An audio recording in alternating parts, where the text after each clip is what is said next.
সূচের ভয়ের থেকে জীবনের মূল্য অনেক বেশি, এমনই একটি প্রতিপাদ্য স্লোগানকে সামনে রেখে নিরলসভাবে কাজ করে যাচ্ছে রক্ত চাহিদা সংগঠনের দুর্বিষহ তরুণেরা। বিনামূল্যে রক্তের গ্রুপ নির্ণয় কর্মসূচিতে আমরা কথা বলেছিলাম রক্ত চাহিদা সংগঠনের প্রতিষ্ঠাতা পরিচালক গোলাম মোস্তফার সাথে। জানাচ্ছিলেন রক্ত চাহিদাকে নিয়ে স্বেচ্ছাসেবী সংগঠন হিসেবে গড়ে তোলার গল্প। আমরা এই রক্ত চাহিদাকে নিয়ে ভবিষ্যৎ পরিকল্পনা হলো যে আসলে এক ঘর থেকে আরেক ঘর, গ্রাম থেকে এক গ্রাম, শহর থেকে নগর, বন্দর এবং রাজধানী বা দেশ বিদেশের সব জায়গায় ছড়িয়ে যাক।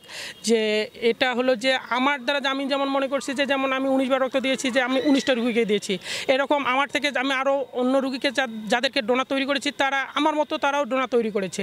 এইভাবে আমরা চাচ্ছি যে একজন মানুষ আর একজন রক্তদাতা তৈরি করুক, এটাই হলো আমার চাওয়া পাওয়া। হ্যাঁ, আমার রক্ত দেওয়ার কারণ হলো এখন সকলে রক্ত দান করুক, এটা চাবো, আর সকলে রক্তের গ্রুপ জানুক।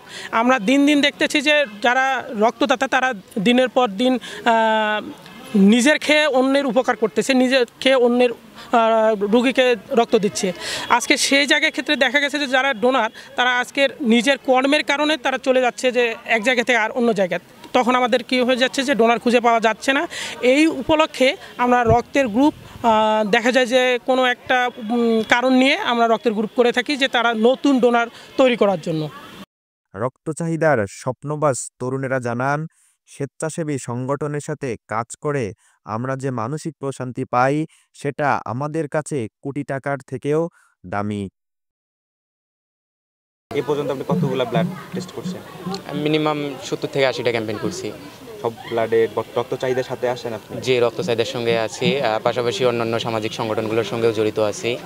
মূলত কথা হচ্ছে নিজের খেয়ে অন্যের বোনের মোষ তাড়ানো, একেই বলে মানে স্বেচ্ছাসেবী। যাকে এই রক্ত চাহিদার পাশে থাকার হচ্ছে একটা কারণ মানুষের সেবা করা, যারা মুমূর্ষু রুগী আছে, মুমূর্ষু রুগী তাদেরকে সেবা করা, এবং পাশাপাশি সামাজিক সংগঠন যেগুলো আছে মানে সামাজিক কার্যক্রমের সংগঠনের মাঝে সহযোগিতা করা। আমি বলছি এগুলো করে লাভ কি?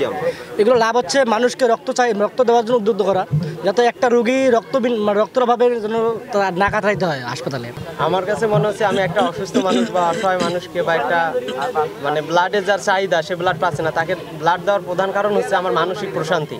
আমি মানুষের যত ধরনের উপকার করি, যতভাবে মানুষকে সাহায্য করি না, একটা মানুষকে আমি ব্লাড দেওয়ার পর যখন মানুষটা আমার গায়ে বা মাথায় হাত দেয় বা বাবা বলে যে বাবা আপনাকে অনেক ধন্যবাদ, হয়তো আমি এটা পাইতাম না, এই যে প্রশান্তি, যে ভালো লাগাটা, এটা আমি না, আপনি আল্লাহ দুনিয়া যত মানুষ ব্লাড ডোনেট করছে অন্তত ওই 30 সেকেন্ড বা 1 মিনিট তার মাঝে যে ভালো লাগাটা কাজ করে, এটা আপনি কোটি টাকা দিয়েও কিনতে পাবেন না। হ্যাঁ, ইনশাল্লাহ আমরা যারা এই গ্রুপের সাথে যুক্ত আছি তারা ইনশাল্লাহ চেষ্টা করব আমাদের সর্বত্র দিয়ে যে আমরা এই গ্রুপটাকে যেন বাংলাদেশে প্রতিষ্ঠিত করতে পারি এবং বিদেশের মাটিতেও মানে প্রতিষ্ঠিত করতে পারি। তোমার নাম কি? মুনিফ নূর। আচ্ছা, তুমি কোন ক্লাসে পড়ো? ক্লাস 7। এখানে ব্লাড চেক করছো? জি। কি তোমার কি গ্রুপ? আমার ও পজিটিভ। কেমন লাগতেছে ব্লাড চেক করে? খুব ভালো লাগতেছে। জি। Shafi Alam, desk report, Trinamool.